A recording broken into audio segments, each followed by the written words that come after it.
Good evening, fellas. And it is Saturday. Saturday, it's about 9 p.m, 9:30 in the evening. And here I am in my garage. Why? Because I don't have a life. No, I do. I do. I never get to fiddle with my bikes at the weekend. I never even get to really ride them at the weekends.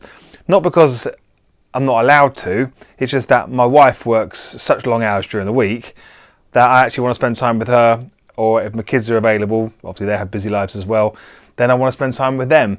And so I only really get to play with my bikes during the week, but that's generally when most people are in the office, so the roads are clear and you can go off and do your own thing. So the weekends, this little fella, he or she, is it? Well, I think it is a he. He's in this little workshop, my garage. Anyway, I've been tinkering. So the wife is working away this weekend. Well, she's away for the whole week. She's just literally just waved goodbye to India for a week, working hard out there. Anyway, so it means I get to play, and I'm going on a camping trip on Wednesday, so I want to prepare for everything. But I just want to talk you through a few things. I wasn't going to make a video this evening at all, but I've just had a few things going through my head as I've been tinkering with my bike, literally taking it apart bit by bit. It's going to take about an hour to put this back together again. So first things first, as we all know, the new D7 Denali lights, they're coming, they're late. I have emailed all of my customers who have done pre-orders already, just letting them know that they're late. Happy to give a refund if you're not happy with the time of it, but it's a case of that's not in the country. So luckily no one's changed their mind, and people are still keeping their orders going. Hopefully the D7s will be here in the next few days. But the latest I've heard from Denali is they're going to be here middle of July. So the price you see on the website, it's still standing, the new reduced price, and then I will pump the price back up to where it's supposed to be as soon as I have them here in stock. So if you want to get on and take advantage of that opportunity and get them at the best price possible, then I really do advise you to buy them as soon as possible whilst you still can get them at that reduced price. I've got a link down below where you can get that. And if you want to see the video on the Denali D7s that I did a few weeks ago, then click on the link up here. Okay, right, so what I've been doing is been thinking about where I'm going to mount my D7s when they arrive. Now, I have had a question actually from a customer, Mike I think it is. I'm so sorry, Mike, I have not responded to you personally, but I do recall you did send me a message about 10 days ago or something, asking me where am I going to put the D7s. I will come back to you. You may see this video first. But so these are my thoughts.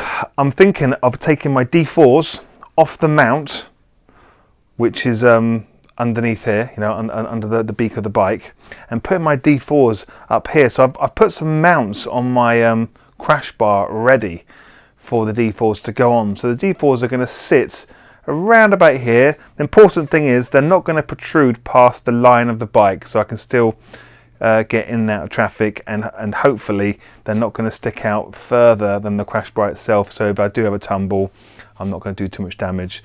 But saying that, there's so many moving parts with these mounts. As long as you don't go mad when tightening them up, it is going to move inwards, so it's not, if you fall off, you're going to buggy your bike up anyway to a certain extent. So if you get some scratches and scrapes, then you've got a story to tell, haven't you, down the pub.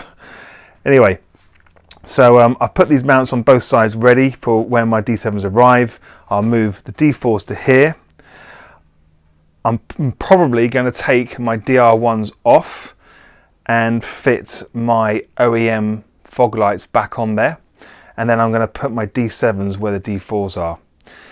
So I'm thinking in my head right now, and this could all change, is my normal running lights are still going to be 10% D4s, but they're going to be up here. And then if I want my fog lights on, the OEM fogs, well, they're going to be where the DR1s are. This is going to give you this very, very wide profile of the bike when you look at it front on, where you've got the main headlight here, and then you've got the very, very wide headlight pattern, if you like, at the front of the bike, which gives you like this V shape, which obviously is a sign of athleticism.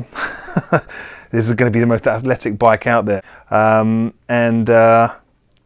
then the D7s, it seems like a waste because they're so expensive, but I'm not actually going to have those switched on for running lights. Similar as my DR1s, I don't have them switched on for running lights either.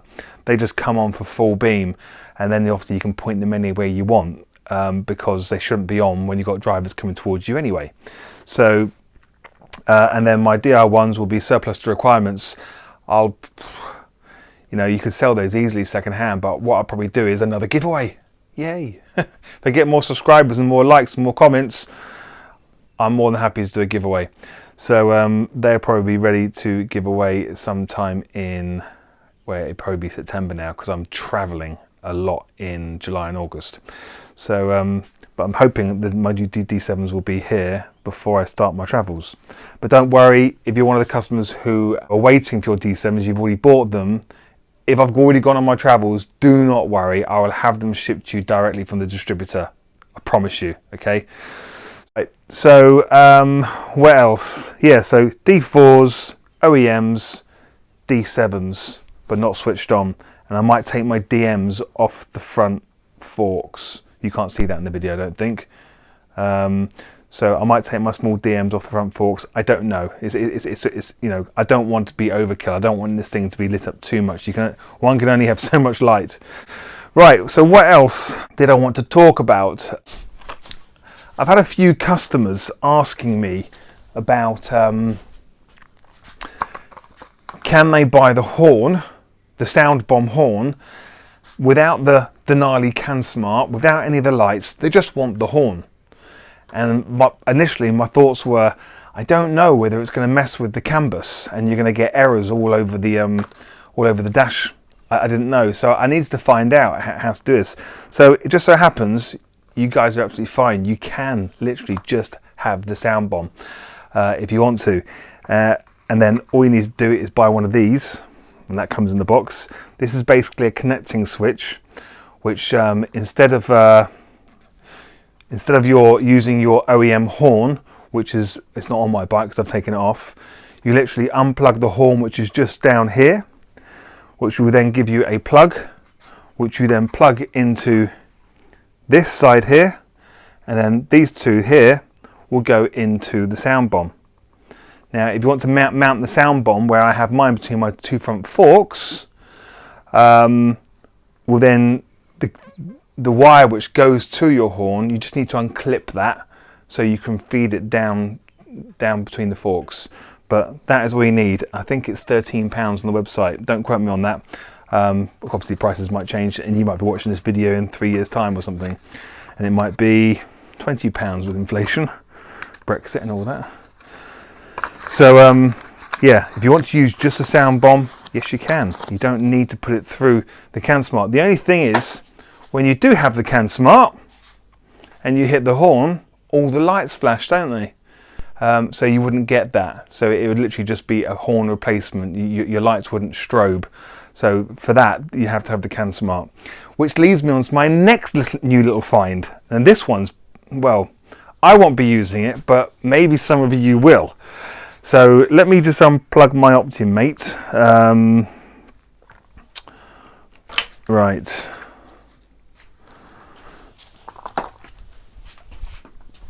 Now, what I've done here is I've come to my cansmart and I've unplugged my horn.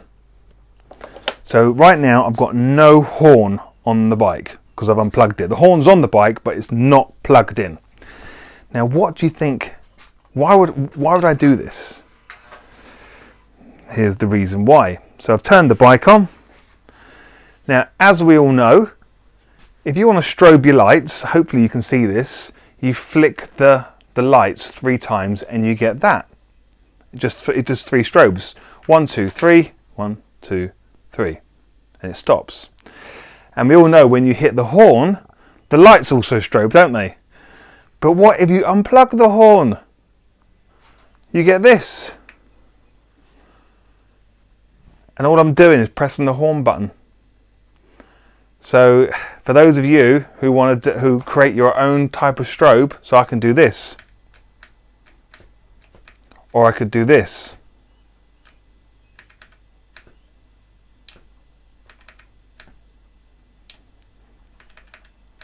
disco time. But the only thing is the horn's not on there. So it's just an interesting find. I can imagine there'd be some people out there who would like that feature. Now you could, for instance, if you really wanted to make your own little bespoke horn, is use the horn button for that, so you can imitate you're a police officer. I didn't say that. As long as you don't wear a polite jacket. If you do, unsubscribe now. You're not welcome. Oh, damn, I feel really bad now. I'm probably going to lose half my subscriptions. Right, and then what you could do is fit an auxiliary switch for your horn. And then wire the horn in directly rather than going through the cansmart. So your horn would be separate, which means the horn wouldn't make the lights strobe. So I'm just thinking this through as I'm talking to you. So anyway, that's another interesting thing that you could do. If it just takes 2 seconds to 5 seconds, 10 seconds, take the back seat off, unplug the horn, and then plug it back in again, just like that. Turn the bike on and say hello to your neighbours. Right, okay. So what else did I want to talk about very quickly? Had a customer, Pedro, hope you don't mind me mentioning your name. He did place a comment on a previous video of mine when I was installing a modified adventure bracket to an R1250GS. I think it's just a standard GS. It could be the Adventure. It doesn't matter which one it is. Here we have the slurp of tea. Saturday night drinking tea in my garage. Rock and roll. I won't put it on there, but I could put it there. Don't fall over. Right. So this is the Adventure. This is the Adventure bracket. This is what customers get when they buy an R1200GS Adventure bracket to mount their DFalls on. You get this, okay? And then if you are buying one off the site for the GS, sorry, the 1250GS, or the 1200GS, or the 1250GS Adventure, well then what I do to it is I literally open the side of the bag up, and I make 2 new holes at a certain measurement away from the original hole, and then I cut a little bit off so it doesn't clash with the panel on the 1250 and also on the standard 1200GS. So it's a perfectly fitting bracket. Now, I've had a lot of people comment based on theoretical evidence, which isn't really evidence, saying you cannot mount your DFalls that far in because it's completely blocking the radiator. So for the air coming in to keep the radiator cool. I take that on board, I really do, because the last thing we want is our engines overheating, and we don't want to be blocking any airflow. However, has anyone got any empirical proof? I love that word, and thank you, Pedro, for teaching me that new word. I had no idea what it meant. So theoretical is basically a theory, where obviously it's a theory. People are saying you can't be blocking the rads. Whereas empirical proof is basically empirical evidence, someone who's actually gone and done it. So if you can actually tell me you have fitted DFalls or any lights in the way that my modified bracket is done, that bring the lights in, if you can give me any empirical evidence that that has overheated in any shape or form, please let me know, because no one has given me any empirical evidence. So so at the moment it's just a theory. So because at the end of the day, the only time your bike is going to be overheating, well, not the only time, but for me, it's when I'm riding slowly, and you know, so air's not being rammed in there anyway. You know, the fans are literally sucking up air which is right there in front of the fan. So it's not like the lights are going to block any airflow. We're talking about airflow at high speed. So when you're going faster, obviously you've got air coming right at the rad, which is fantastic. But when you're going slow speed, I really don't think that the lights sitting, how far are they? They're about 5 inches from the rad. I don't think any light sitting 5 inches in front of the radiator, it's not an airtight seal, you've got air all around it, air behind it. I really don't think that's going to make any difference whatsoever, not even a minute bit of difference. And obviously I have empirical evidence, thanks Pedro, I have empirical evidence to say it will not overheat. And I haven't had anyone tell me it has, and I must have sold about 100 of these, maybe 90. It's a lot, okay? A lot of these where it's been modified, especially for the R1250GS Adventure and the R1250GS and the R1200GS, where the lights come in narrower in front of the radiator. So based on that, I'm expecting to be selling even more of these now until someone can give me empirical proof. Is there anything else I want to talk about before I sign off?